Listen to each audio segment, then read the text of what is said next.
এবার বাংলাদেশের ক্ষমতাচ্যুত প্রধানমন্ত্রী শেখ হাসিনা সহ সব বাংলাদেশিকে ভারত থেকে বের করে দেওয়ার আহ্বান জানিয়েছেন দেশটির শিবসেনা এমপি সঞ্জয় রাউত। মুম্বাই পুলিশের তথ্য মতে বলিউড তারকা সাইফ আলী খানের উপর হামলাকারী একজন বাংলাদেশি।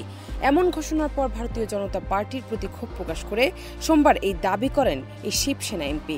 কেউ না বুঝলেও আমরা আপনার প্রয়োজন বুঝি, আর তাই তো অত্যাধুনিক ফিচার সম্বলিত বিভিন্ন সাইজ আর কালারের 250-টিরও বেশি ডিজাইন অপশন নিয়ে ওয়ালটন স্মার্ট ফ্রিজ বোঝে আপনার প্রয়োজন। जाओ मोदी साहब को मिलिए, गृह मंत्री जी से मिलिए और बोले सभी बांग्लादेशियों को हटाइए और शुरुआत कीजिए शेख हसीना से। সঞ্জয় রাউত বলেন, ভারত থেকে সব বাংলাদেশিকে তাড়িয়ে দেওয়া উচিত। এটা শুরু হওয়া উচিত বাংলাদেশের সাবেক প্রধানমন্ত্রী শেখ হাসিনাকে দিয়ে, যাকে এই দেশে আশ্রয় দেওয়া হয়েছে।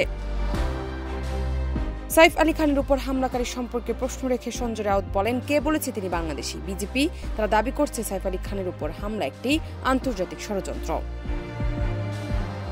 সঞ্জয় রাউত আরও বলেন, সব বাংলাদেশিকে ভারত থেকে বের করে দেওয়া উচিত, আর শুরু হওয়া উচিত শেখ হাসিনাকে দিয়ে। তাকে রাজনৈতিক আশ্রয় দেওয়া হয়েছে, তারা শুধুই আতঙ্ক সৃষ্টি করছেন। জান্নাত নিপু, দেশ রূপান্তর।